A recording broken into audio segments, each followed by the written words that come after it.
हमारे सदस्यों और हमारे वॉलंटियर्स की तरफ से की जाने वाली गुलपोशी और शालपोशी को कबूल फरमा लें और हमारी इज्जत अफजाई कर दें। बहुत बहुत धन्यवाद, बहुत आभार आपका। किसी को सोचों ने कब सराहा, वही हुआ जो खुदा ने चाहा। जमाल हस्ती हयात उसकी, बशर नहीं अजमते बशर है, मेरा पैगंबर अजीम तर है।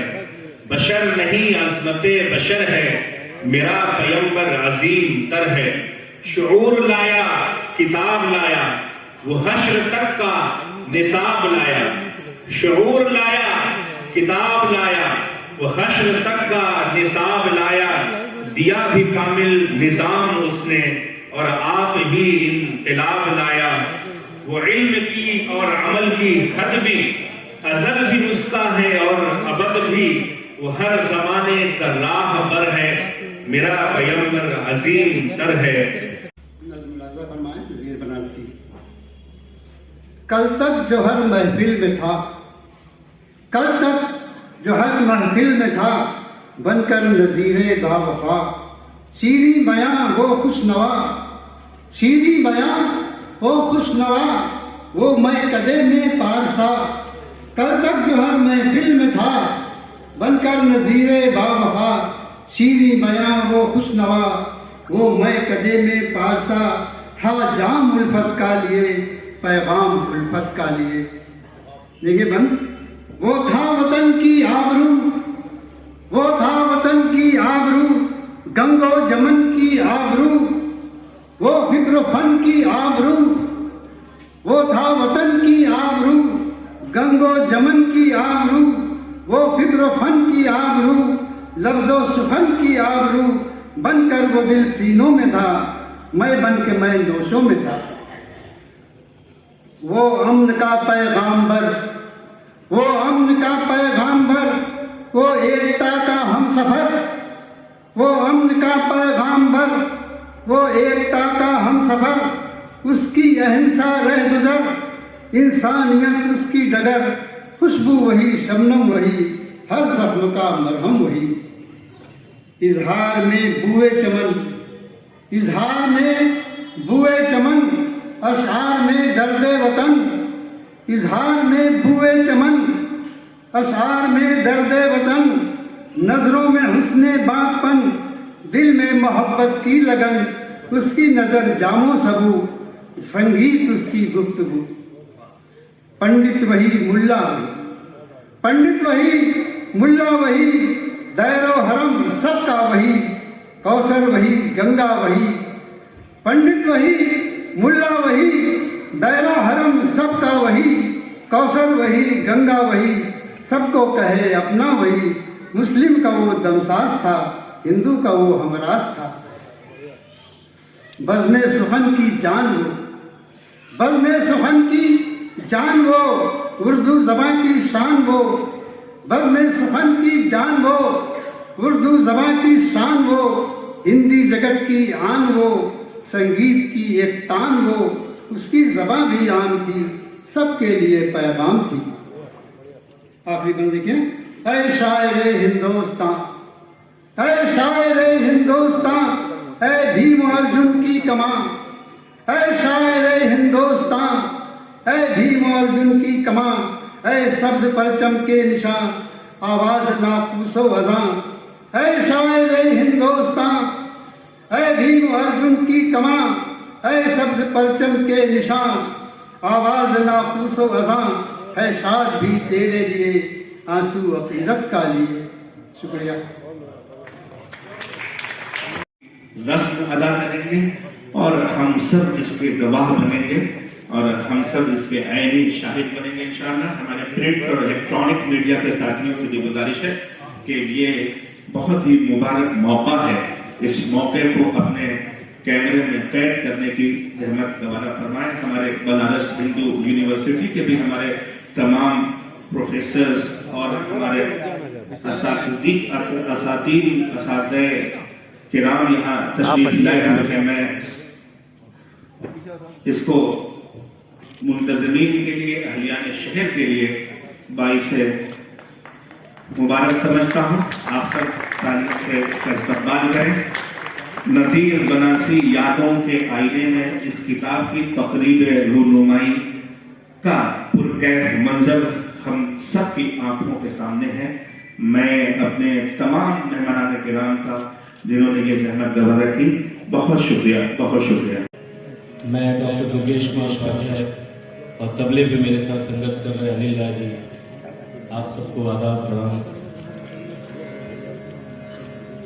कुछ दिन पहले सबीर साहब हमारे घर पर तशरीफ लाए, पंडित हिरान द्विवेदी जी, और उन्होंने मुझे आदेश दिया कि इस गज़ल को यहाँ मैं सुना सकूँ।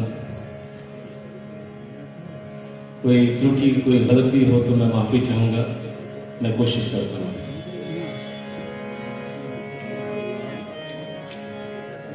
हुए मुझसे जिस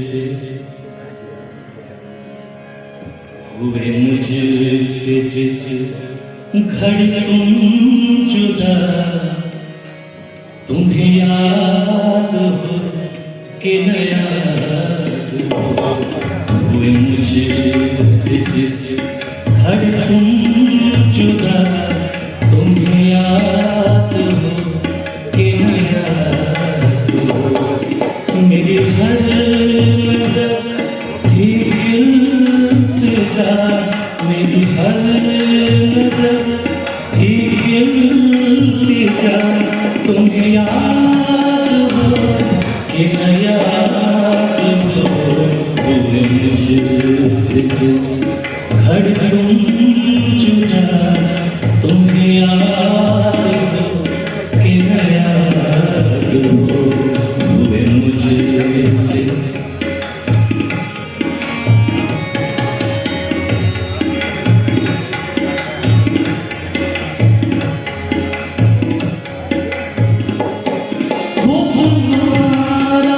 कहना कि चाहेंगे, अगर आ सके तो फिर आएंगे।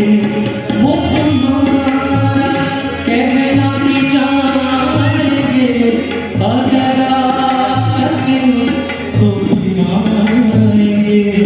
उसी ज़माना गुज़र गया, उसी ज़माना गुज़र गया, तुम्हें याद हो कि न याद हो। हुए मुझसे जिस घड़ी तुम जुदा, तुम्हें याद हो कि न याद हो।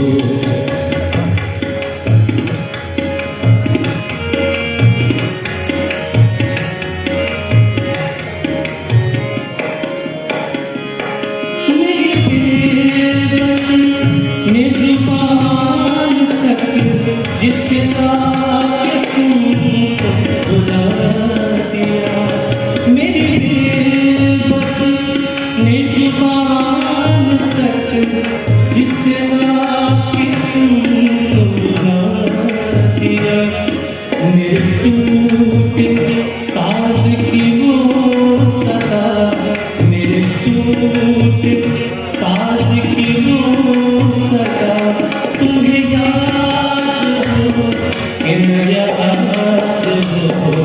हुए मुझसे जिस घड़ी तुम जुदा, तुम्हें याद हो कि न याद हो।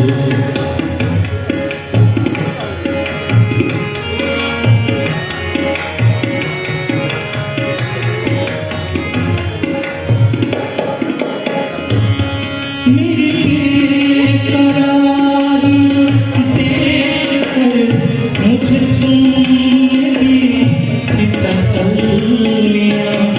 मेरी बेकरारियां देखकर मुझे तुमने दी थी तसल्लियां।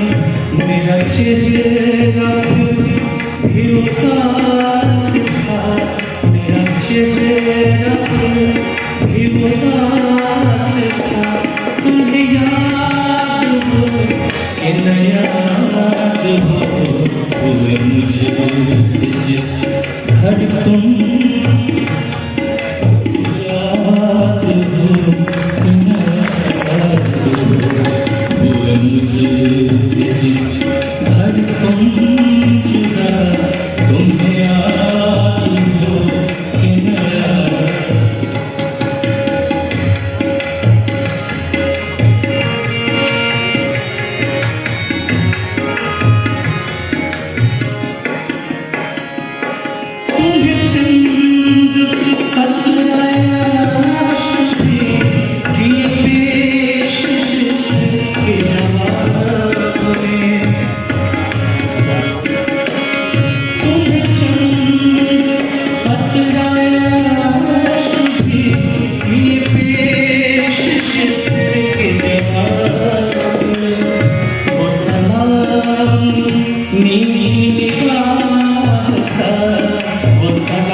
हर तुम जुदा तुम्हें याद हो कि मैं याद हो।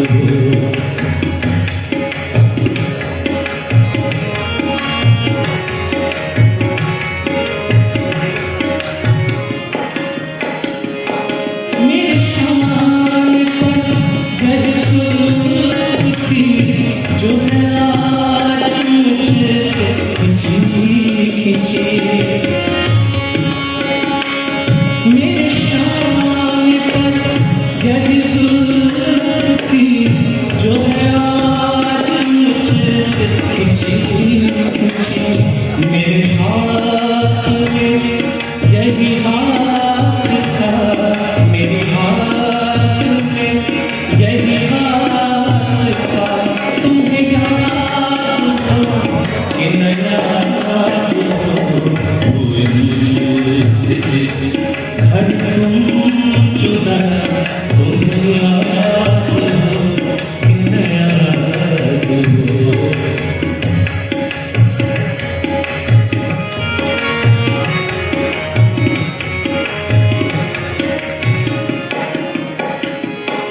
कभी हाथ में जो शराब थी वही तुमने छीन के फेंक दी।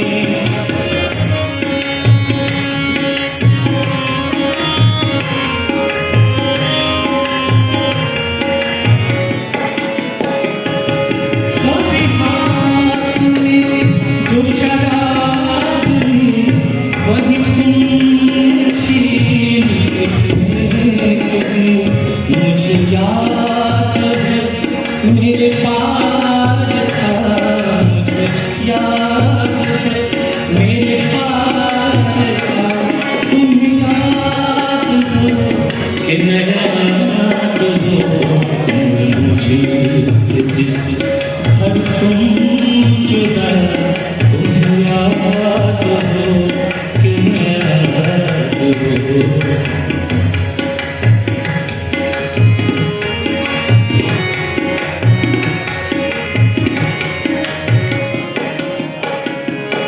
कहीं तुमको जानवा मगर कहीं तुमको जानवा मगर न गए बगैर नज़ीर के कहीं तुमको जानवा मगर न गए बगैर नज़ीर के वो ज़माना अपने नज़ीर का वो ज़माना अपने नज़ीर का तुम्हें याद हो कि न याद हो हुए मुझसे हर तुम जुदा तुम्हें याद हो कि न याद हो।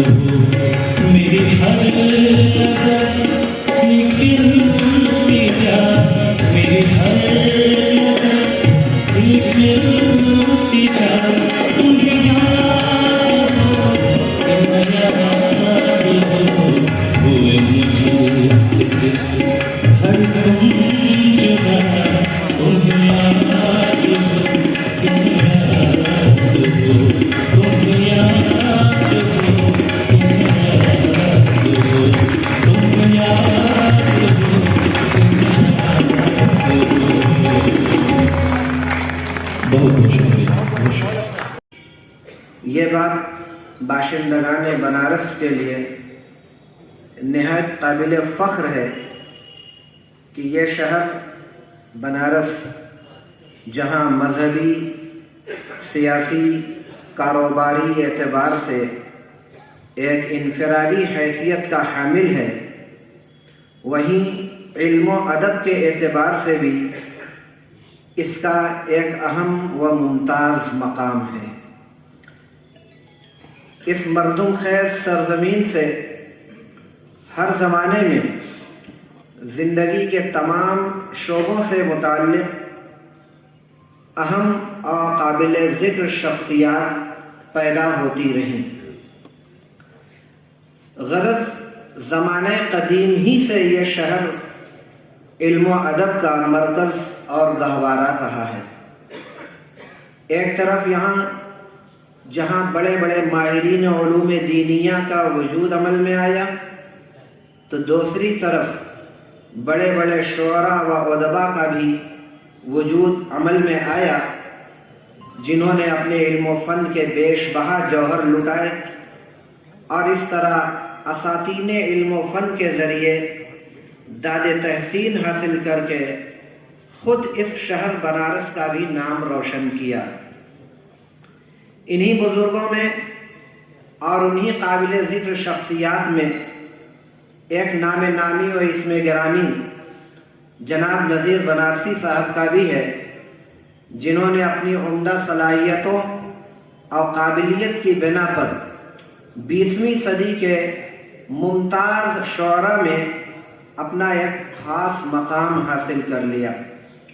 नज़ीर साहब एक सच्चे मुहिब्बे वतन और कौमी यकजहती के आलम बरदार थे और कौमी यकजहती उनकी एक शनाख्त थी। एक अहद साज शख्सियत के आप मालिक थे, मजहबी असबियत के ज़रा भी कायल न थे।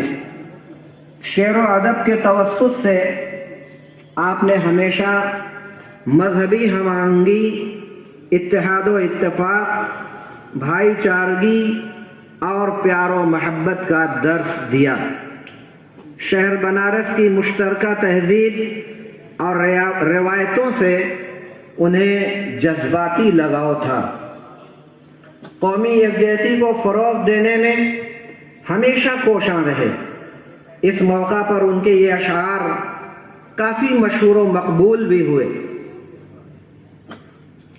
फरमाते हैं, सोएंगे तेरी गोद में एक दिन मर के, सोएंगे तेरी गोद में एक दिन मर के, हम दम भी जो तोड़ेंगे तेरा दम भर के।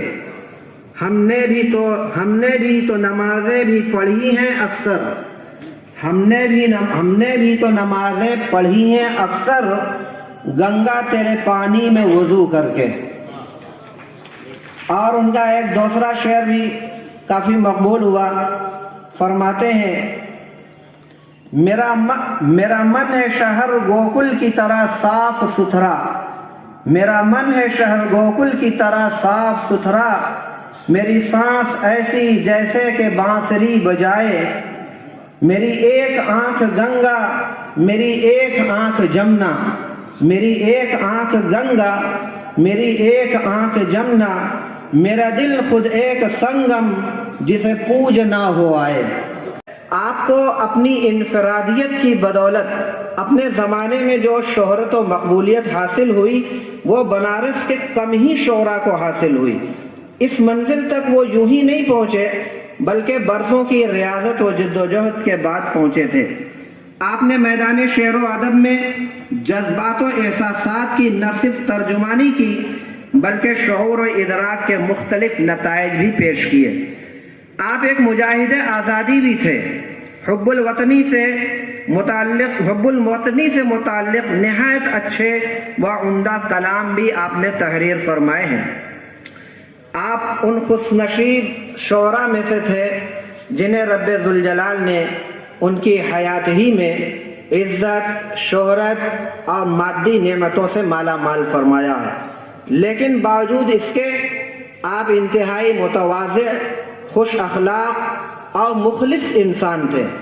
उन्हीं सतूदा औसाफ की वजह से मकबूलियत आम्मा का ये आलम था कि मुशायरे ख्वाह बनारस में हो या कहीं और, आपकी शिरकत के बगैर नामुकम्मल तस्वुर किए जाते। डाइस पर जब नमूदार होते तो गोया पूरे मजमा को मुसख्खर कर लेते और सादा मगर तगज़्ज़ुल से पुर अशार की बिना पर पूरे मुशायरे में छा जाते। आपके उन्हीं औसाफ व कमालात का नतीजा था कि मुल्क के नामवर उदबा व शोरा से आपके बेहतरीन मरासिम थे। उनमें बाद से मरासिम निहायत बेतकल्लुफ़ाना हद तक कायम थे। मुझे मालूम हुआ है, और जैसा कि आपने यहाँ पे भी सुना, कि मुल्क के जय्यद तरीन व मशाहीर शुअराए किराम के वाफिर मकदार में मकतूबात मुरासलात आपके दर दौलत पे मौजूद हैं। उनकी 113वें साल विलादत के इस हसीन मौके पर उनके अहले खाना से मैं गुजारिश करता हूँ, उनके फर्जंदान यहाँ मौजूद हैं, कि इन मकतूबात और मुरासलात को भी किताबी शक्ल में यकजा करके ज़ेवर तबा से आरास्ता किया जाए। ये मकतूबात और मुरासलात हर ख़ास व आम के लिए इंशाअल्लाह बहुत ही मुफीद साबित होंगे। उनके साथ बैठते थे, बात करते थे। कभी किसी ने रिलीजन या कभी किसी ने कोई भाषा ऐसा कोई चीज सोचता ही नहीं था, पता नहीं अब क्या है। लेकिन उस जमाने में तो हम बच्चों के लिए तो सबसे अच्छा वो मोहब्बत उनकी, और फिर वो मेरे छोटे भाई को उनके घर का खाना बहुत पसंद था। और वहाँ वो अक्सर बगल में डॉक्टर अलीम मसूद थे और सारे लोग वहाँ बैठ के दिन रात, हम लोग का वो क्लब था उस समय। फैक्ट ये है कि शाम को हम लोग वहाँ वालिद साहब के साथ जाते थे और वहाँ लालच था कि काजू और किशमिश और ये सारी चीजें मिलेंगी। सगीर भाई जब आए हमारे पास, बातें काफी दिनों से चल रही हैं, हम लोगों ने सबने सोचा भी था कि नजीर और इशरत की दोस्ती गंगा जमुनी तहजीब का एक बहुत बड़ा एग्जाम्पल है, एक बहुत बड़ी एक उदाहरण है कि दो लोग जो एकदम अलग थे। समझिए कि फादर पर्शियन के स्कॉलर थे, अपने दादी प्रसाद द्विवेदी जी ने उनको जब वो तेहरान में थे। अभी आपने कहा कि गंगा जब याद करती है, बुला लेती है तो क्या से क्या बना देती है। मैं आपकी बात की तस्दीक करता हूँ। गंगा ने तो प्राइम मिनिस्टर तक बना दिया, उनको बुला लिया और वो आज प्राइम मिनिस्टर। ये गंगा की अजमत है। गंगा को जैसे आपने कहा धर्म से नहीं देखते, लेकिन मैं अपनी बात खत्म कर रहा हूं इन शख्सियात की मौजूदगी में। एक महंत बैठे हैं, एक मौलाना बैठे हैं, आप सब मौजूद हैं, ये नूरानी चेहरे मौजूद हैं। और गुजारिश ये है कि खुद को भी आजमाओ तो पहले, खुद को, अगर मेरी बात सच हो तो मुझे अच्छे से रुखसत कीजिए, खुद को भी आजमाओ तो पहले, कुछ नया कर दिखाओ तो पहले, बन ही जाएंगे मंदिर और मस्जिद, दिल से दिल को मिलाओ। खुद को भी आजमाओ तो पहले, कुछ नया कर दिखाओ तो पहले, बन ही जाएंगे मंदिर और मस्जिद, दिल से दिल को मिलाओ तो पहले। हजरात गिरामी, हिंदुस्तान की मिट्टी की खुशबू ये है कि ये देर तक अपने में नफरत बर्दाश्त नहीं करती, ये नफरत को उखाड़ फेंक देती है। आइए वो लोग जो चैनलों पर हमें लड़ाते हैं वो यहाँ आके देखें कि ये हिंदुस्तान मौजूद है और सफ़े सामईन में हिंदुस्तानियत मौजूद है। हिंदुस्तान की अजमतों को कोई नुकसान नहीं पहुंचा सकता। दोस्तों, सियासी लोग सियासत करते रहे, हमें आपको इस मिट्टी से मोहब्बत करनी है। इसलिए कि मैं ये कहता हूं कि हमारे बड़ों ने अच्छे अमाल किए होंगे कि हमें हिंदुस्तान की मिट्टी की खुशबू मिली और हम यहाँ पैदा हुए।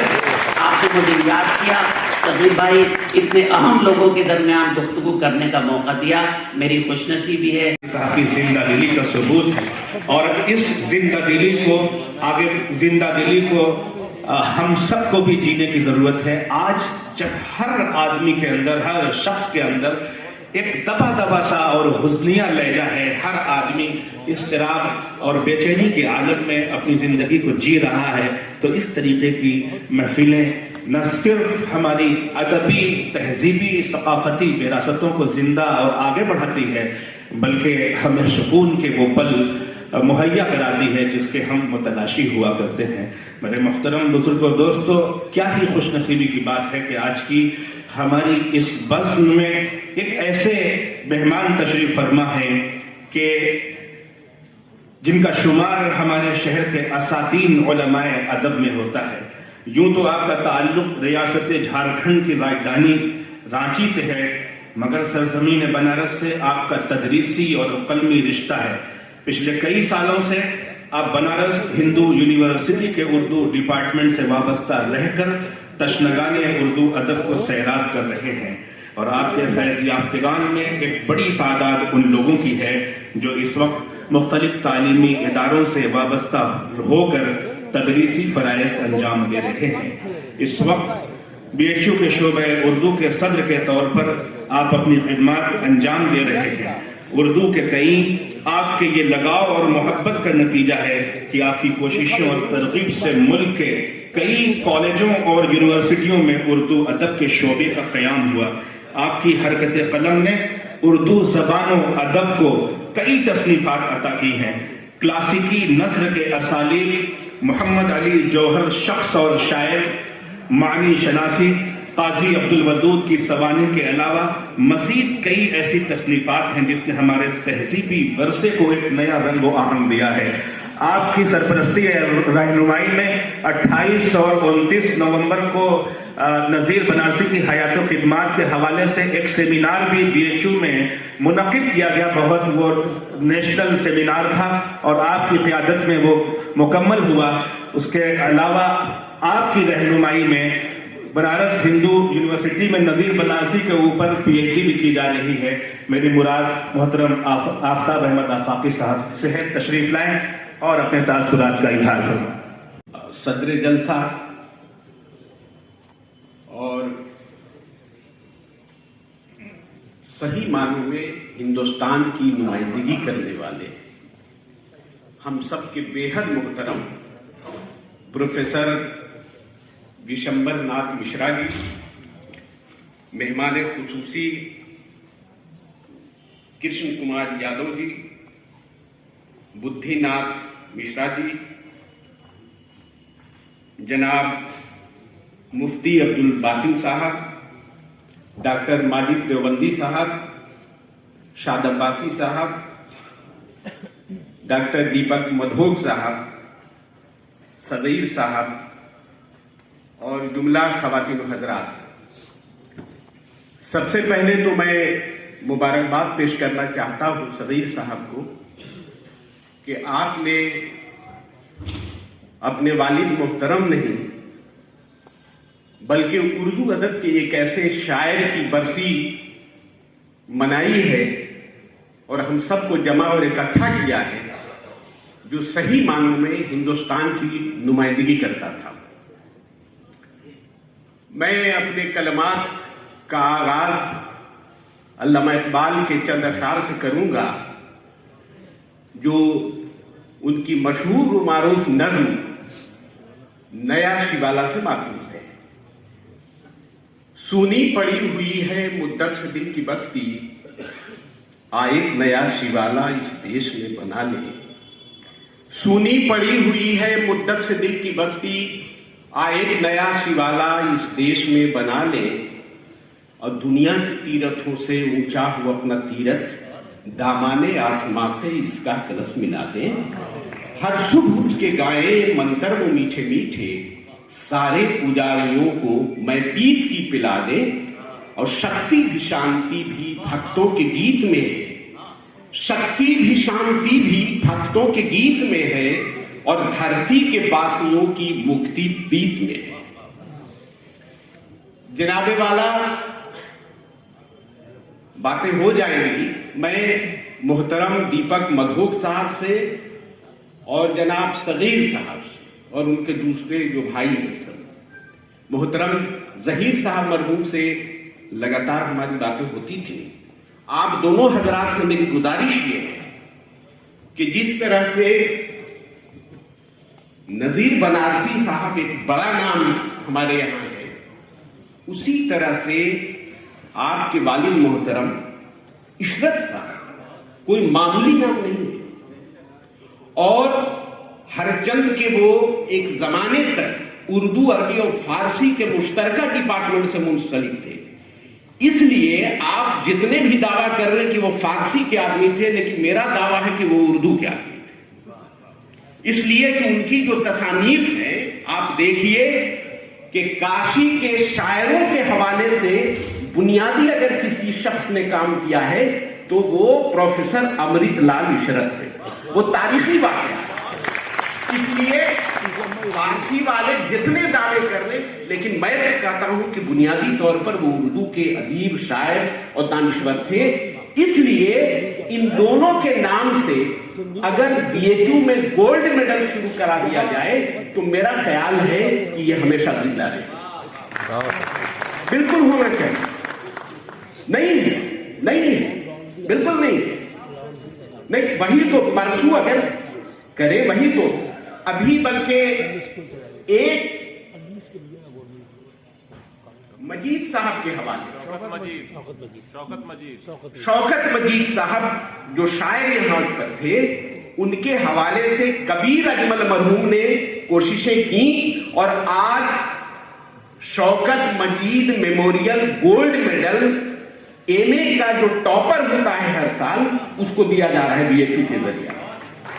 तो मैं ये आप लोगों से गुजारिश कर रहा हूं, आपने थोड़ी कोशिश की थी, उसको एक बार फिर से गुजारिश है कि हम इन मोहतरम बुजुर्गों को कैसे याद रखेंगे, हमारी नई नस्ल कैसे याद रखे। और आपने बड़ी अच्छी बात कही है कि ये हम सब का फरीजा है, हमारी कोशिश होनी चाहिए, इज्तिमाई तौर पर कोशिश होनी चाहिए।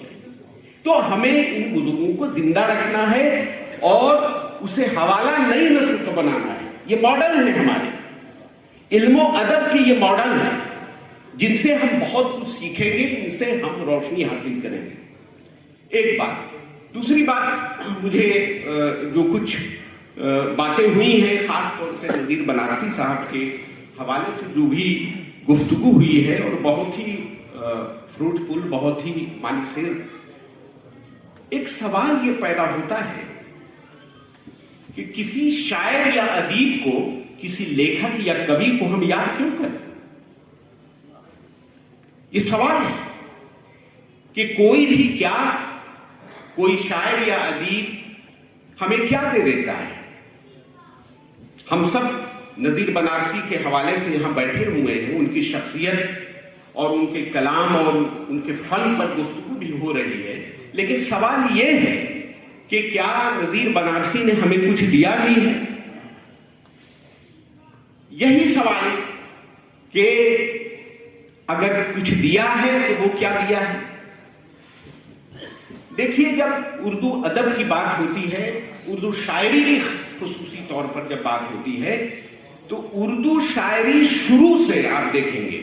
एक बात और मैं यहां पे वाज़ेह कर देना चाहता हूं कि ये अपने जहन से निकाल दीजिए कि उर्दू किसी मखसूस खित्ते, इलाके या मजहब के मानने वालों की जबान है। उर्दू बुनियादी तौर पर हिंदुस्तान की जबान है, बुनियादी तौर पर, और शुमाल से लेकर जनूब तक, कश्मीर से लेकर कन्याकुमारी तक लोगों के समझने बूझने, और वैसे भी मैं उर्दू और हिंदी में कोई तफरीक नहीं करता, दोनों यानी बकौल सर सैयद के हिंदुस्तान एक खूबसूरत दुल्हन है और उसकी दो खूबसूरत आंखें उर्दू और हिंदी है। यानी अगर एक गायब हो जाए, खराब हो जाए, तो फिर वो दुल्हन का तस्वुर क्या होगा? इसलिए ये दोनों जमाने फले फूले बढ़े और इसे तरक्की होनी चाहिए, मिलनी चाहिए। नजीर बनारसी पर जब भी गुफ्तगू हम करते हैं तो उर्दू हिंदी के हवाले ही से करते हैं, इसलिए कि बिल्कुल सही बात है कि ये तफरीक करना मुश्किल है कि नजीर बनारसी बुनियादी तौर पर उर्दू के शायर हैं या हिंदी के शायर हैं। बल्कि इसीलिए मैं कह रहा हूं कि ये नजीर अकबराबादी की तरह ये हिंदुस्तानी शायर है, यानी नजीर बनारसी भी नजीर अकबराबादी की तरह हिंदुस्तानी और अवामी शायर। ये अवामी शायर, और अवामी शायर को अवाम मतलब अवाम वो है जो समाज के हिस्से, जो समाज है, दरअसल वो अवाम है, समाज में रहने वाले बसने वाले लोग अवाम हैं। तो इसलिए किसी मखसूस फिरका, किसी मजहब, किसी इलाका या तासुबियत की बुनियाद पर उसके ऐनक को लगा करके हम उनका ना मुताला कर सकते हैं, ना उनके बारे में हमारी तफहीम हो सकती है। तो इसलिए हर बड़ा शायर, उसकी अजमत इसी में पोशीदा होती है कि इन तमाम चीजों को बालाए ताक रख के इंसानियत की बात करता है। उर्दू शायरी का अगर आप मुताला कीजिएगा तो उसमें तीन चीजें खास तौर से आपको नजर आएंगी और शुरू से नजर आएंगी। पहली जो चीज है वो है कि बनी दो इंसान से मोहब्बत, इसीलिए उर्दू को प्रेम की भाषा कहा गया है, मोहब्बत की भाषा कहा गया है। इसको आशिकी छोड़ दीजिए, बल्कि ये है कि मोहब्बत और हमदर्दी की बात कही गई है। और दूसरा जो रवैया इसका रहा है वो हुब्बुल वतनी का है, यानी अपने मुल्क से मोहब्बत, बेपनाह मोहब्बत। और तीसरी जो बातें उर्दू शायरी के हवाले से कही जाती है या जो इसका तेवर है वो है एहतजाज का, वो है इनकलाब का, वो है जहन को बदल देने का, वो है जमाने के रुख को फेर देने का।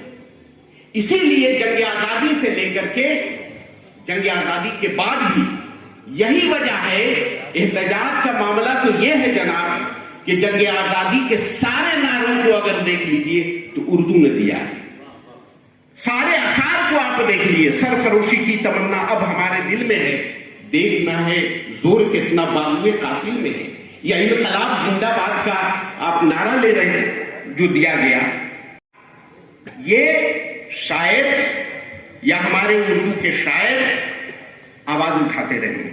आपको याद होना चाहिए कि नजीर बनारसी जिस जमाने में पैदा हुए वो जमाना है जब जंग आजादी की जद्दोजहद हो रही।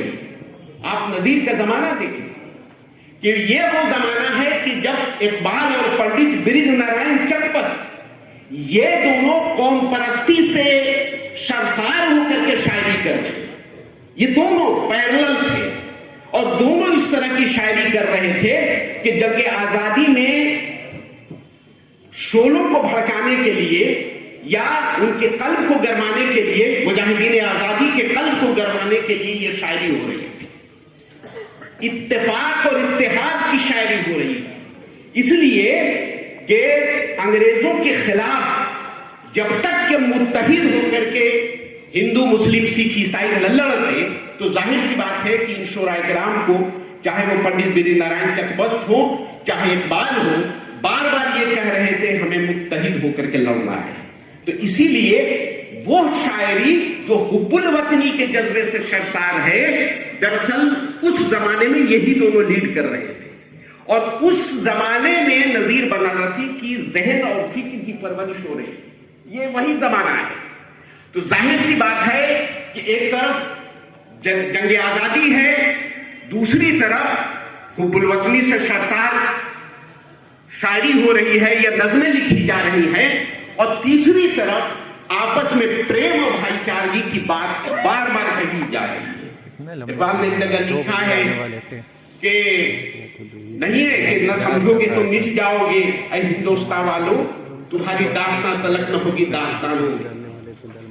तो जाहिर सी बात है कि तस्वीरें दर्द पूरी की पूरी जो उनकी नज्म है उसको पढ़िए तो जैसे लगता है कि कलेजा निकाल के रख दिया हो, आपस में इत्तेहाद और प्रेम और भाईचारगी की बात कर रहे हैं। इसी तरह से पंडित बृज नारायण चकबस्त की नज़में आप देख लीजिए कि उसमें भी ये सारी चीजें आपको नजर आएंगी। तो नजीर बनारसी बैत वक्त तीनों तरह की शायरी करते, एक तो हुब्बुल वतनी से सरसार उनकी नज़में हैं और दूसरी जो नज़में हैं वो कौमी इत्तेहाद पर बात करती है। फोकस उनका पूरी तरह से वही है जिस तरह से इन शोरा का है। ये अलग सी बात है कि मेयार के एतबार से, स्टैंडर्ड के एतबार से इस पर गुफ्तगू की जा सकती है, अलग है। लेकिन जैसा कि मैंने अर्ज किया कि दरअसल बुनियादी तौर पर जो अवामी शायर होता है उसका ताल्लुक, उसका रिश्ता जमीन और भूमि से होता है, आम लोगों से होती है। यानी कसरत जो है, यानी समाज में रहने वाले लोगों की जो कसरत है हर जमाने में पढ़े लिखे लोगों की कम रही, अक्सरियत किसकी है? अवाम की है। इसीलिए इनके जो मौजूआत हैं, इनके जो टॉपिक्स हैं, खास तौर से नजीर बनारसी के आप देखिएगा तो कोई मखसूस, कोई खास टॉपिक्स नहीं है, आम है। अवामी सतह पर किस तरह से प्रोवोक करना है अंग्रेजों के खिलाफ, किस तरह से आपस में प्रेम और भाईचारगी की बातें करनी है, और किस तरह से इंसानियत की जो दिलदोजी है या इंसानियत सोज माहौल के खिलाफ किस तरह की बातें करनी है, उस पर वो गुफ्तगू करते हैं। दो चार अशार फिर मैं देखिए कि एक शेर, गजल का एक शेर है, मुलाहजा कीजिए कि अंधेरा मांगने आया था रोशनी की भी, जी अंधेरा मांगने आया था रोशनी की भी, हम अपना घर न जलाते तो और क्या करते। अब आप अंदाजा लगाइए कि अपने घर को जला करके अंधेरे को रोशनी में तब्दील करना, ये अंधेरा यानी घर जलाने का जो मामला है एक सिंपल है, यानी अपने आप को फना कर देना, अपनी सारी चीजों को खत्म कर देना। रोशनी की तलाश ऐसे नहीं हो सकती है कि आप बैठे हुए हैं बगैर जद्दोजहद के, बगैर कोशिशों के, ये मुमकिन नहीं है, बल्कि तज देना होगा अपनी आराम व आसाइश को, अपनी दौलत को, अपनी शोहरत को, तब जाकर के अंधेरे को रोशनी में तब्दील कर सकते हैं। सिर्फ जबानी से नहीं होगा, जबानी सच्चे से मामला नहीं बनता है, बल्कि जरूरत इस बात की है कि अमली तौर पर अंधेरे को अगर हमें दूर करना है तो अमली तौर पर हमें आना, प्रैक्टिकल में ये नजीर हमें सीख देगा, ये बातें वो कह रहे हैं। अब आगे चल करके आप देखिए दूसरी बात आप ये देखिए कि बार बार नजीर बनारस की जो तहजीब है, जो संस्कृति है, उसको पूरे देते हैं, बार बार उस पर फोकस करते हैं। बनारस की गलियों पर, बनारस के अल्हड़पन पर, बनारस की मंदिरों से निकलने वाली खुशबू पर, सुबह बनारस पर, गंगा जल पर, उसकी पवित्रता पर, उसकी मिठास पर, उसकी पाकीज़गी पर, और इस फिजा में यानी बनारस की फिजा में जो रूहानियत है, खास तौर से जो आध्यात्मिकता है, स्पिरिचुअलिटी जो है, उस पर वो फोकस करते हैं और बार बार फख्र करते हैं कि मैं उस बनारस में पैदा हुआ हूं, मैं उस बनारस में पला बड़ा हूं जहां ये सारी खुसूसियात मौजूद हैं और कोई दूसरा शहर इसका मुकाबला नहीं कर सकता। आप अंदाजा लगाइए कि गालिब जब 1827 में जब बनारस आए थे, गालिब जैसा बड़ा शायर, अनानियत परस्त शायर, और 2-3 दिनों के लिए आया था, लेकिन बनारस की ब्यूटी और इसके हुस्न को देख करके रुक गया यहाँ, और यहाँ महीना भर 2 महीना रहा, और चरागे दैर जो बेमिसाल जो मसनवी उसने लिखी, उसमें उसने ये दावा किया है कि इसको उसने काबे हिंदुस्तान कहा। अब आप अंदाजा लगाइए कि बनारस ऐसी जगह है, ये इतनी खूबसूरत, मुतबर्रक और पाकीज़ा जगह है कि नजीर बनारसी उसी रिवायत को आगे बढ़ाना चाहते हैं, और बार बार इसकी आध्यात्मिकता से ऐसा लगता है कि उसमें वो मशहूर हो गए हैं, जैसे लगता है कि अपने आप को उसमें ढाल लिया है। उनके गजलों का अगर आप मामला देख लीजिएगा तो गजलें भी बड़ी अच्छी बात मैंने देखी कि भाई शमीर ताजिक साहब ने ये लिखा है उन्होंने कि साहब इनकी गजलों को पढ़िएगा तो आपको ऐसा लगेगा कि खूबसूरत सी कोई हसीना नहा धो करके गंगा जल से स्नान करके पवित्रता के साथ पूजा करके आती है, और नजीर बनारसी उसे अपनी गजलों में ढाल देते हैं। तो ये पवित्रता का कमाल उनकी गजलों में कहीं भी ऐसा आपको नजर नहीं आएगा कि नजीर इन 3 बिंदुओं, ये जो 3 नुक्ते हैं खास तौर से, इससे कहीं मफर हुए, इससे कहीं अलग हट गए हों, कहीं भी नजीर की शायरी में आपको नहीं मिलेगा। तीसरी जो बात, जिस हुब्बुल वतनी की बात मैं कर रहा हूं, अब ये देखिए एक शेर आप देख लीजिए कि इंसानियत किस तरह से उनकी शायरी में मुनक्किस हो रही है, किस तरह से इंसानियत उनकी शायरी में रिफ्लेक्ट हो रही है। एक शेर सिर्फ आपको देख लीजिए तो आपको अंदाजा होगा। कहते हैं कि तकलीफ हर इंसान की है, तकलीफ हमारी, तकलीफ हर इंसान की है, तकलीफ हमारी, और शामिल है हर एक दर्द में कुछ दर्द हमारा। एक बात तो ये कहते हैं। दूसरी चीज देखिए, अब देखिए फख्र जो इनको काशी के हवाले से है कि काशी के मुसलमान है नजीर, आपसे मिलिए, बुतखाने में है आप भी और आपका घर भी।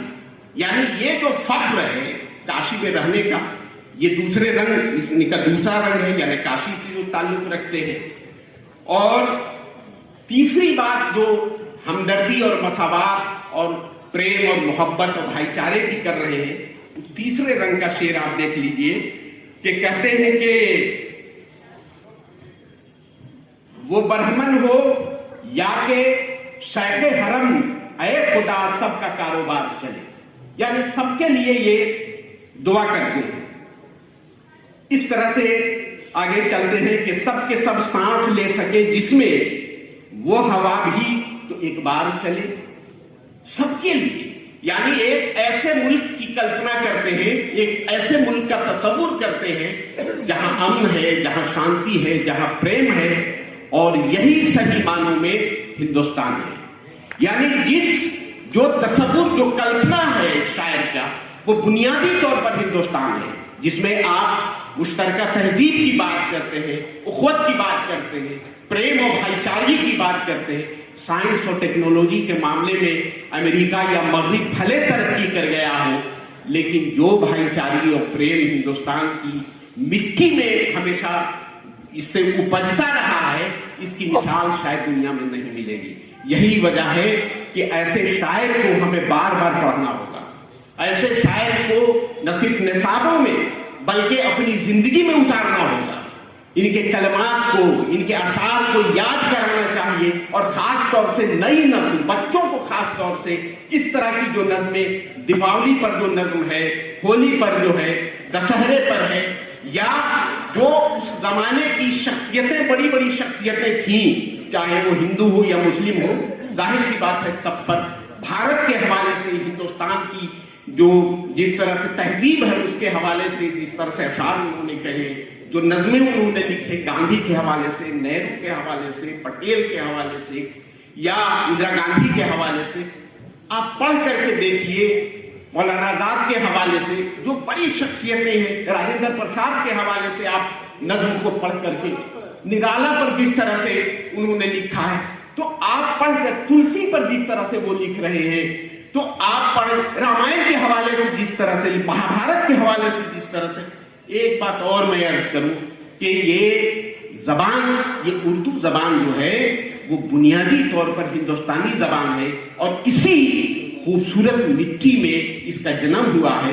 हमें फख्र है कि इस जबान को मानने वाले, पढ़ने वाले, अब तो बरसगीर हिंदू पाक से बाहर निकल के ये जबान पहुंच गई है, और वहां भी जो चराग जल रहा है उर्दू का, दरअसल सारा तेल यहीं से जा रहा है, घी यहीं से डाले जा रहे हैं। तो इसलिए हमें फख्र होना चाहिए कि नजीर जैसा शायर हमारी बनारस की धरोहर में, हमें फख्र होना चाहिए कि नजीर को, अगर मान लीजिए कि आगरा वालों को फख्र नजीर अकबरबादी पर हो सकता है, तो बनारसियों को नजीर बनारसी पर होना चाहिए, और ये कहना चाहिए कि साहब नजीर अकबरबादी से बड़ा हमारा शायर मौजूद है, और हिंदुस्तान की नुमाइंदगी करने वाला शायर मौजूद है।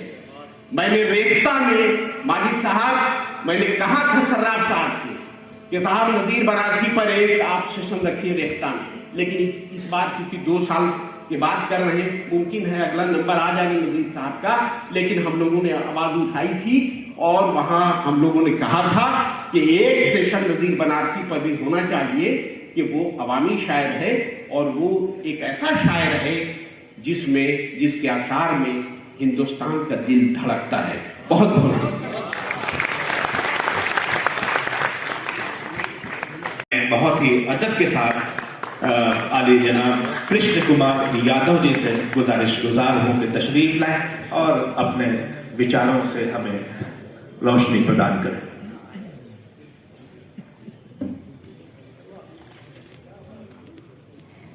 बहुत बहुत धन्यवाद आपका।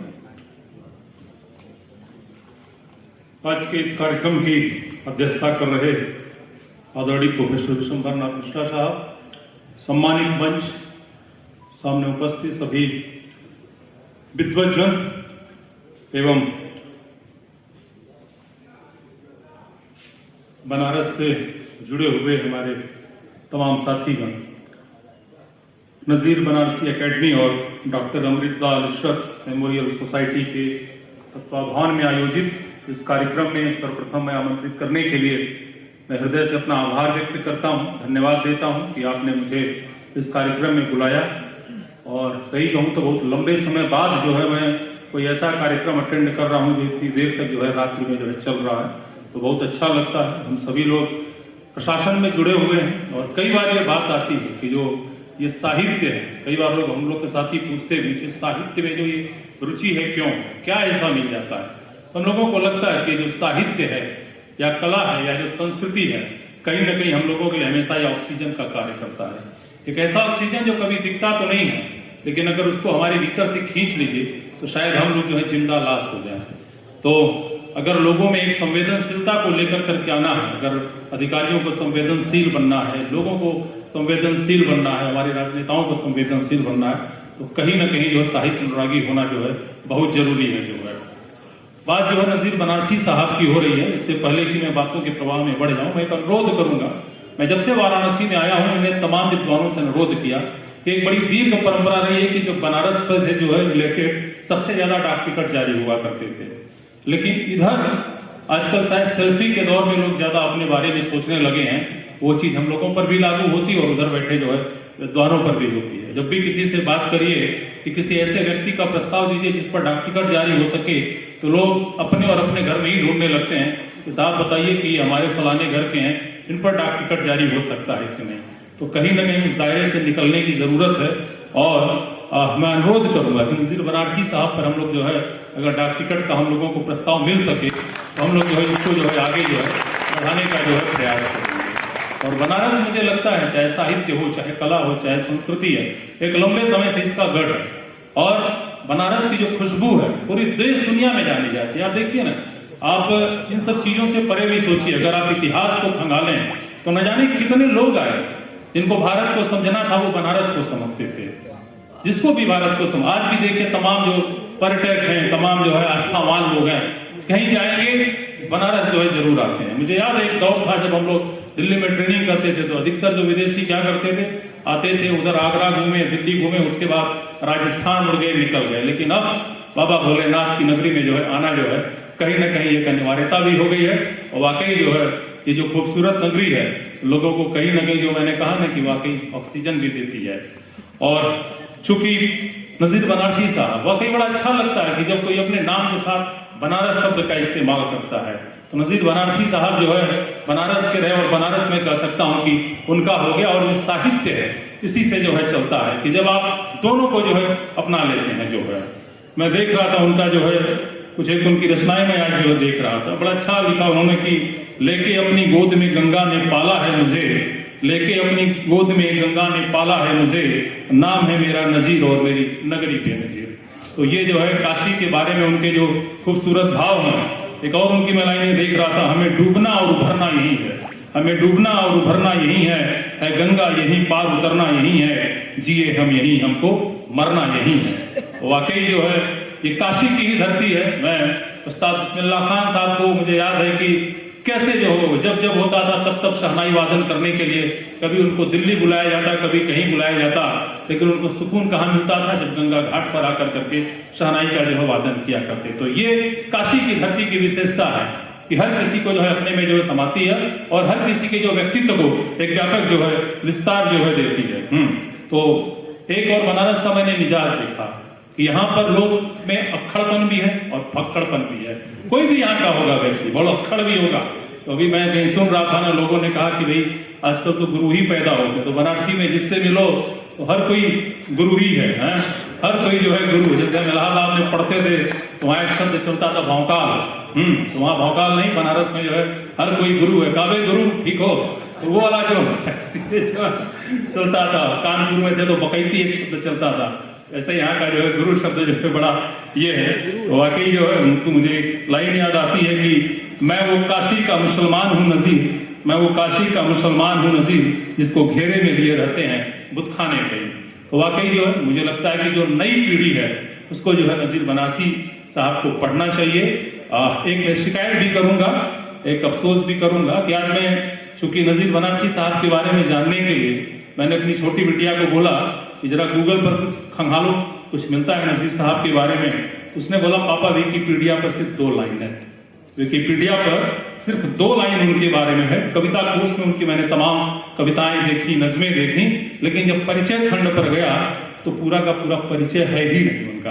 तो आप में से कई लोग कहेंगे साहब की जो व्यक्ति कविताएं लिखता है, जो रचना धर्मिता है, वही उसकी पहचान है, लेकिन ऐसा नहीं होता है। कहते हैं ना कि कृतित्व से पहले आदमी का व्यक्तित्व आता है। आपको भी जब कोई सामने देखता है तो सबसे पहले आपके व्यक्तित्व से रूबरू होता है। और अभी मैंने देखा कि किसी सज्जन का सरनेम गलत हो गया तो अगली पंक्ति से जो है आवाज आ गई कि नहीं भाई ये जो है सही करो, जो है ठीक है। तो आप सभी लोग तो साहित्यकार और कवि हैं, ठीक है, इस बात को समझ सकते हैं। तो मैं ये भी चाहूंगा, अपील करूंगा कि अगर, और सिर्फ ये नजीर बनारसी साहब के लिए नहीं है, बनारस से जरूरी जितनी भी व्यक्तियां हैं, हमारे बीच तमाम नौजवान लोग हैं जो इंटरनेट की दुनिया में महारत हासिल रखते होंगे, कहीं ना कहीं उनके जो रचना कर्म को आज अगर नई पीढ़ी के बीच में लेकर करके जाना है तो इंटरनेट पर जो प्रॉपर प्लेटफॉर्म है, मुझे लगता है कि सबसे बड़ा प्लेटफॉर्म विकिपीडिया है। विकिपीडिया ने इतनी मेहरबानी करता है कि वो पेज तो बना देते हैं, लेकिन उसके बाद का कोई कंटेंट उनके पास नहीं होता। तो मैं चाहूंगा कि उसमें हम लोग जो है कंट्रीब्यूट करें, उनका जो भी साहित्यिक अवदान रहा है, ताकि जो है नई पीढ़ियां लोग जुड़ सके। और हम पीढ़ियों की बात क्यों करें, आज तो चाहे हिंदी भाषी हो चाहे उर्दू भाषी हो, भारत से बाहर मुझे लगता है कि ज्यादा फैले हुए हैं। हम सब लोग तो हिंदुस्तान में जो है अंग्रेजी वाले हो गए हैं, चाहे हिंदी की बात हो चाहे उर्दू की।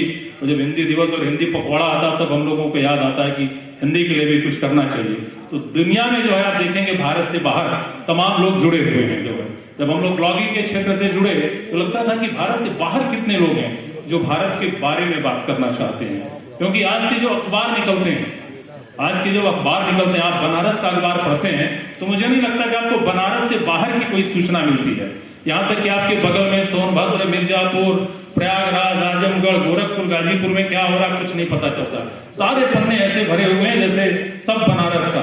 और वही एक आध दो जो खेल के बीच पहला और लास्ट जो है अंतरराष्ट्रीय पे, तो कहीं ना कहीं हम लोग इस शहर में रहते हुए मैंने कहा ना कि कहीं ना कहीं हम सब लोग सेल्फी के दीवाने हो गए। और सेल्फी क्या है कि हमको सेल्फ के बारे में सोचना है। तो कहीं ना कहीं हमें अपने जो है सोच को जो है व्यापक बनाना होगा। और उसमें नजीर बनारसी साहब लोगों का बहुत बड़ा योगदान है। और आजकल की जो पीढ़ी है हर कोई अपने बारे में कहना चाहता है। अभी मेरे से पूर्व के वक्ता बता रहे थे कि कैसे नजीर बनारसी साहब ने सब पर कलम चलाई, तुलसी जी पर भी कलम चलाई। मुझे याद है कि निराला जी पर उन्होंने 2 कविताएं लिखी हैं। एक निराला प्रथम भाग से मैं देख रहा था, एक निराला द्वितीय भाग से देख रहा था। कितनी कलम चलाई। और आजकल के कितने ऐसे साहित्यकार हैं जो लोगों पर कलम चलाते हैं। तो इसी ईमानदारी के साथ हम लोग आत्मविश्लेषण करें, आत्मन्वेषण करें और जो हमारी विरासतें हैं उनको लेकर करके हम नई पीढ़ियों तक जाएं, देश दुनिया पर जाएं। इसी अपील के साथ एक बार मैं फिर से इस कार्यक्रम में आमंत्रित करने के लिए इसके आयोजकों को बहुत बहुत जो है धन्यवाद देना चाहूंगा। और इस कार्यक्रम की सफलता के लिए मैं हार्दिक साधुवाद व्यक्त करना चाहूंगा। बहुत बहुत धन्यवाद। जय हिंद, जय भारत। मंच पर उपस्थित विद्वज्जन एवं सामाजिक वृंद, हमें आज समझ में नहीं आ रहा हमें अध्यक्षता क्यों कराया जाए सभा है, जबकि हमसे इतने बड़े लोग यहाँ पर हैं। तो किसी बड़े को चुनना चाहिए था। और अब ठीक है महंत है तो अब जो भी है, हम सबकी बातें सुन रहे थे। और यहाँ पंडित दिनाथ जी है ही हैं, इनका भी सफर हमने अपने बचपन में देखा है। और हमें जैसे कवि बनने की क्या प्रक्रिया है उसका सबसे बड़ा गवाह तो मैं हूँ। मैं उस विद्या को जानता हूँ, हालांकि ये मेरा विषय नहीं है। लेकिन आज हम तो कहेंगे काशी के फकीर अपने नजीर बनारसी साहब को हम लोग अपना प्रेम, अपना श्रद्धा सब अर्पित करते हैं। मैं फकीर इसलिए कह रहा हूँ कि वो उसी विधा पे वो यहाँ पर जिए। और एक जो बुद्धिनाथ जी आपने जो बात कहा है, आप तो काशी में रहे हैं और वो जानते हैं काशी में गुरुए बसे चेला बसे न कोई। यहाँ चेला कोई नहीं है, सब गुरु हैं। और उन गुरुओं में जो इस तरह से नाम स्थापित करे तो वो बनारसी होगा। बनारसी शब्द जो है ये हमारे यहाँ विशेषण है। जिस नाम के साथ लगाइए वो चीज बेनजीर हो जाता है, अनपैरेलल होता है, उसको फिर आप कंपेयर नहीं कर सकते। तो वो अच्छाई में भी है बुराई में भी है। जैसे बनारसी साड़ी अनपैरेलल है, बनारसी लंगड़ा, लेकिन बनारसी ठग भी तो उसी तरह की बात है, उसका भी कोई सानी नहीं है।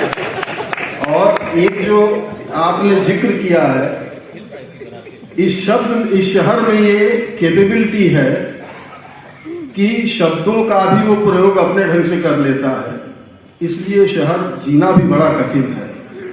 और यहाँ वही सरवाइव हो सकता है जो इस शहर के रूह को समझे। जो इस शहर के रूह को नहीं समझेगा वो शहर उसको धक्का मार के बाहर भी कर देता है। अब जैसे गंगा की बात नहीं, हम आपको नहीं कह रहे हैं, अच्छा ये अभी के समय से आप उसको न जोड़िए। जैसे एक शब्द बड़ा प्रचलित हुआ, गंगा ने बुलाया है, लेकिन नजीर साहब कहते हैं हम गंगा के गोद में पले बढ़े हैं, दोनों में फर्क है।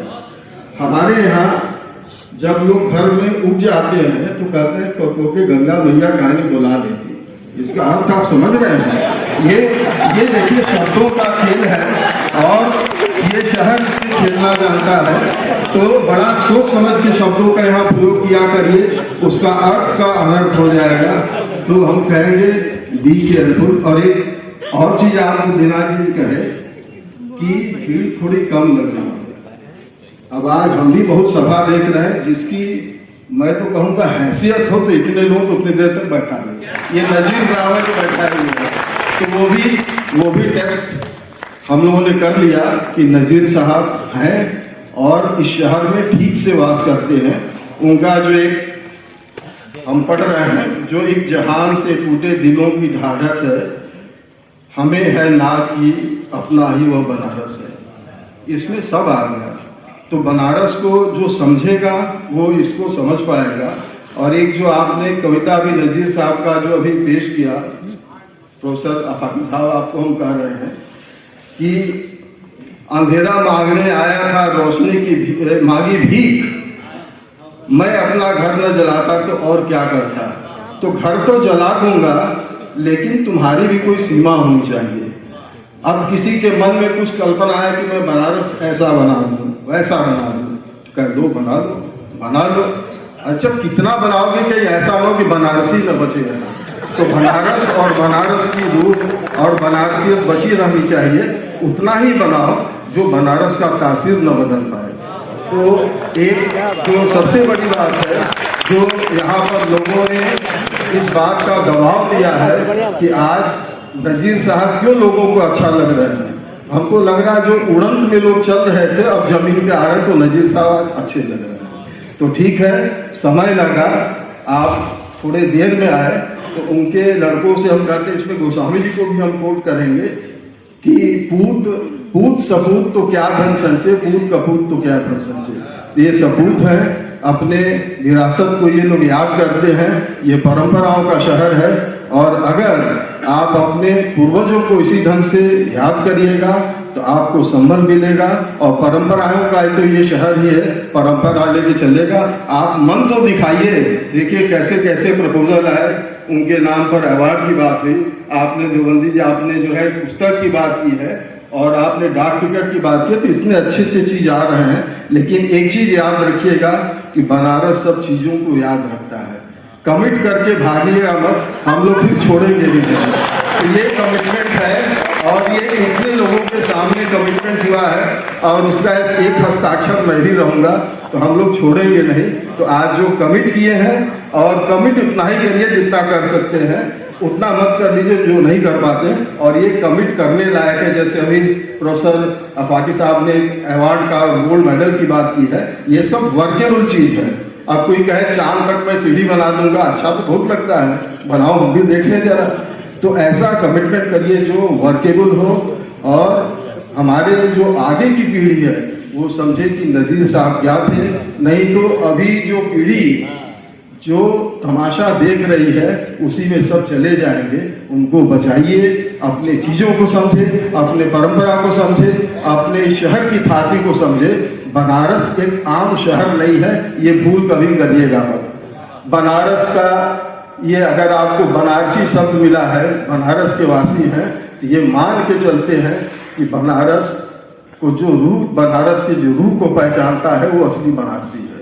और ये बुद्धिनाथ जी आपने जो कहा कि बनारस शहर की बात हम कर रहे हैं या गंगा की बात आपने कही थी, तो हम तो ये कहते हैं कि यहाँ तीन ही तो महत्व रखते हैं, एक गंगा, दूसरी काशी की धरती और एक शिव जी।